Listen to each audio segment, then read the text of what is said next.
봉독하겠습니다.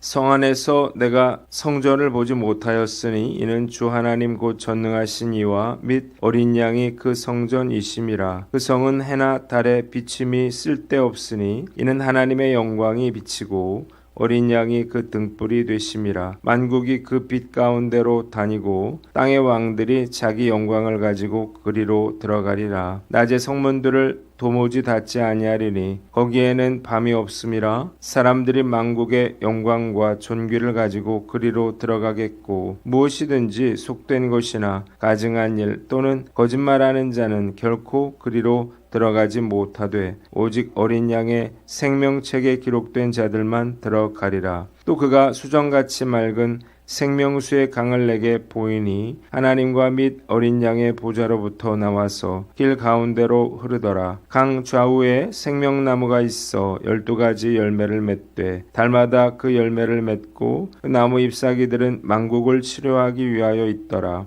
다시 저주가 없으며 하나님과 그 어린 양의 보좌가 그 가운데 있으리니 그의 종들이 그를 섬기며 그의 얼굴을 물터이요 그의 이름도 그들의 이마에 있으리라. 다시 밤이 없겠고 등불과 햇빛이 쓸데없으니 이는 주 하나님이 그들에게 비추심이라. 그들이 세세토록 왕노릇하리로다. 아멘. 오늘은 요한계시록 21장, 22장 말씀을 가지고 새 에덴의 찬란한 영광이라고 하는 제목으로 묵상 나눔하도록 하겠습니다. 계속해서 성전에 대한 묘사가 이어지고 있습니다. 오늘 본문은 새 예루살렘의 정경에 대해서 나옵니다. 예루살렘 성에서 요한 사도가 보지 못한 것이 있는데 첫째로 예루살렘 성에는 성전이 없습니다. 이유가 무엇인가요? 주 하나님과 어린 양이 예루살렘 성에 거하시기 때문이에요. 새 예루살렘 성은 하나님과 그리스도께서 계시는 곳이기 때문에 따로 예배를 드릴 성전이나 성전 의식이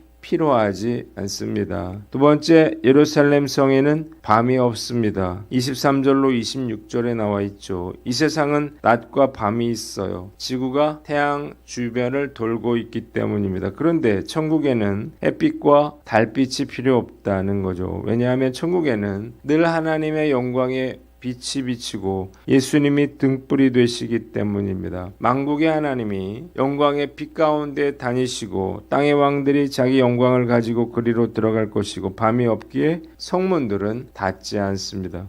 세 번째 27절 속된 것이나 가증한 일 또는 거짓말하는 자가 없습니다. 왜 없을까요? 이런 자들은 아예 새 예루살렘 성으로 들어갈 수가 없기 때문이에요.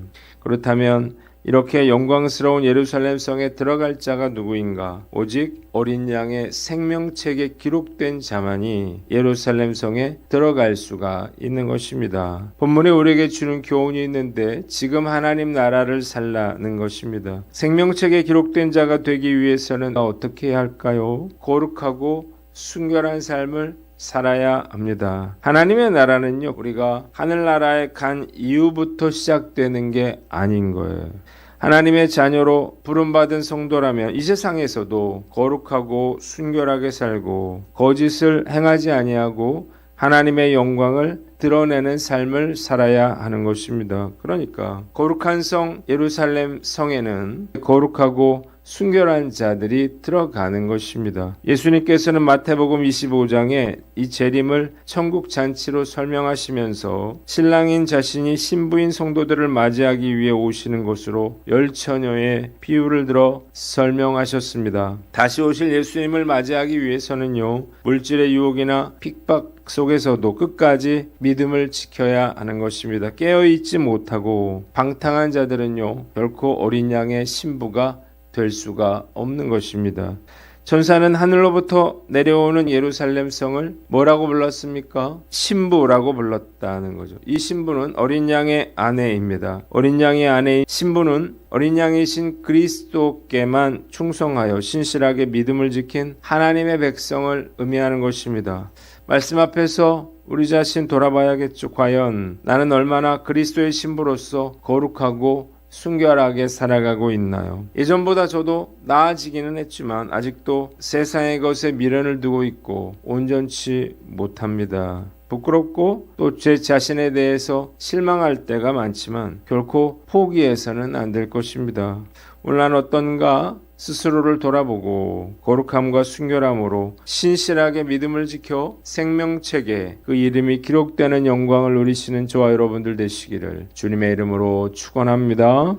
두 번째 22장 1절로 5절에 생명수의 강에 대해서 나와 있습니다. 사도 요한은 수정같이 맑은 생명수의 강을 보았습니다. 이 강물은 생명의 원천인 하나님과 어린 양 예수 그리스도의 보좌로부터 흘러나와 도시 한가운데를 흘러나갔습니다. 그 강 양쪽에는 12종류의 열매를 맺는 생명나무가 있어 달마다 열매를 내고 나무 잎사귀는 만국을 치료하는 데 쓰였다고 되어 있습니다. 이 생명나무는 뭔가요? 에덴 동산에 있었던 바로 그 생명나무입니다. 창세기 3장 24절에 아담과 하와가 죄를 지었을 때 이같이 하나님이 그 사람을 쫓아내시고 에덴 동산 동쪽에 그룹들과 두루 도는 불칼을 두어 생명나무의 길을 지키게 하시니라고 했습니다. 생명나무는 아담과 하와의 범죄로 인해서 따먹을 수가 없도록 금지되었었죠. 그러나 새 예루살렘 성에는요 얼마든지 먹을 수가 있게 되었습니다. 그리고 달마다 12가지의 열매를 맺었어요. 그리고 나무 잎사귀들은 만국을 치료하기 위해 있었습니다. 이것은 병에 걸린 것을 치료한다는 의미가 아니라 영육간의 강건함이 계속 유지되도록 끊임없이 생명력을 공급한다는 의미로 보아야 할 것입니다. 3절 그곳에는 다시 저주가 없고 어린 양의 보좌가 그 가운데 있고 그의 종들이 그분을 예배하며 하나님의 얼굴을 볼 것입니다. 그들의 이마에는 그분의 이름이 적혀 있고 다시는 밤이 없겠고 등불이나 햇빛이 필요하지 않습니다. 하나님께서 그들에게 비추시기 때문이죠. 그들은 새색토록 왕노릇하게 될 것입니다. 본문이 우리에게 주는 교훈이 있는데 첫째로 성령의 충만함을 구하라는 것입니다. 에스겔서 47장에 보면요. 에스겔 선지자도 생수의 강이 성전 문지방에서 흘러나와서 사해로 흘러가며 곳곳에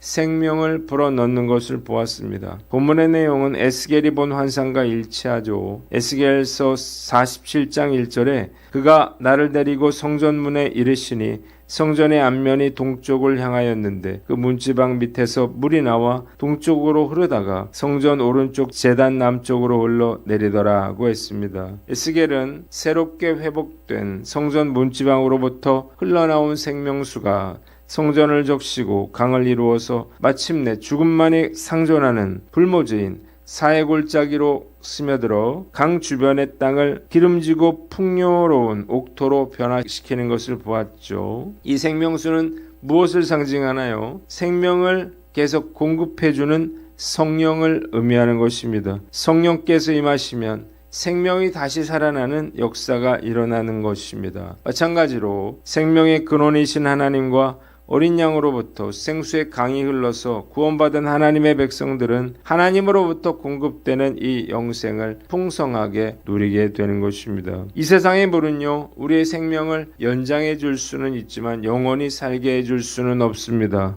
그러나 새 예루살렘 성에서 하나님과 어린 양의 보좌에서 흘러내리는 생명수만이 우리에게 영생을 얻게 해 주는 것입니다.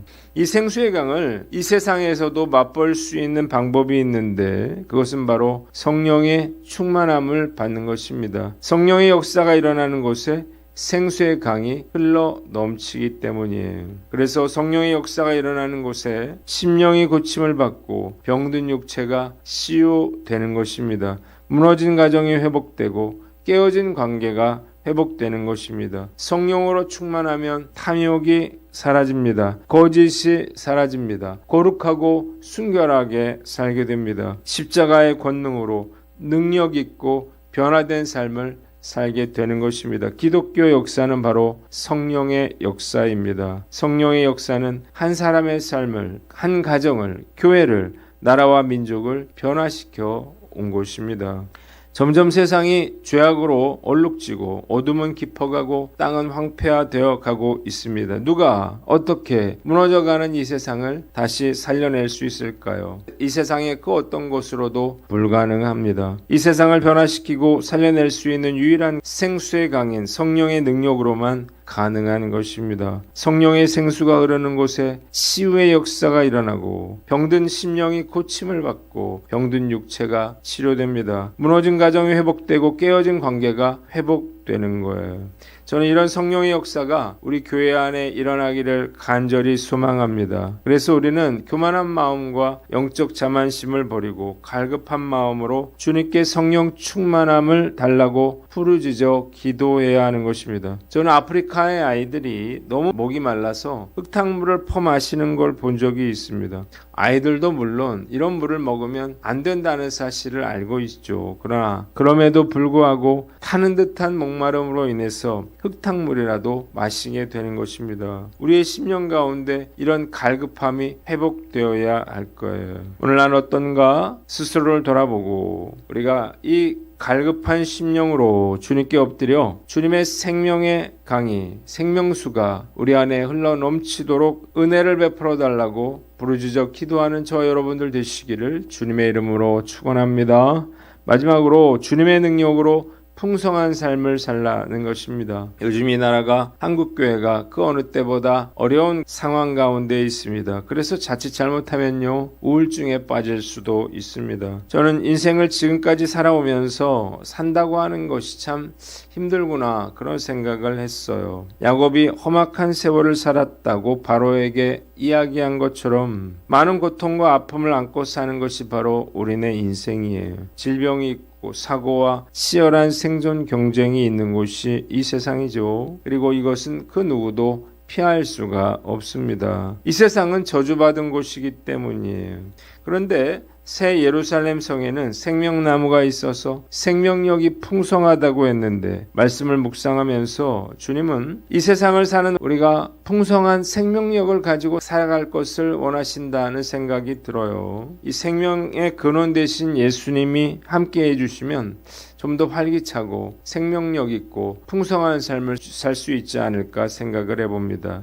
오늘 주님께서 저와 여러분들에게 이런 풍성한 생명력을 부어주시기를 간절히 소망합니다. 우리가 해결할 수 없는 일이라면 염려하지 말고 주님께 맡기십시오. 열등감에 빠져 있다면 주님께서 우리에게 자신감을 주시라고 기도해야 할 것입니다. 실수로 인해서 죄를 짓고 죄책감에 빠져 있다면 십자가의 보혈로 죄사함을 받고 어둠에서 빛으로 나와 생명력이 있는 삶을 살아야 하는 것입니다. 이런 주님이 함께 하신다면요 우리가 쫄아 있을 이유가 없습니다. 그리고 우리는 새 예루살렘 성에서 주님과 함께 세세토록 왕노릇할 사람들이에요. 제가 어렸을 때요 반장은 반장으로서의 권세가 있었습니다. 생각해보니 심지어는요 이 반장이 학생들을 선생님처럼 때리기도 했어요. 이렇게 반장도 권세가 있는데 왕의 권세는 얼마나 대단할까요? 세세토록 왕노릇 해야 할 자로서 미리 왕답게 살아야 할 줄 믿습니다. 오늘 난 어떤가? 스스로를 돌아보고 왕으로서의 위엄과 권세를 가지고 오늘 하루를 활기차고 당당하게 살아가는 저와 여러분들 되시기를 주님의 이름으로 축원합니다. 기도하겠습니다. 하나님 아버지, 지금 하나님의 나라를 살며 성령의 충만함을 구하고 주님의 능력으로 당당하게 살아가게 하여 주시옵소서.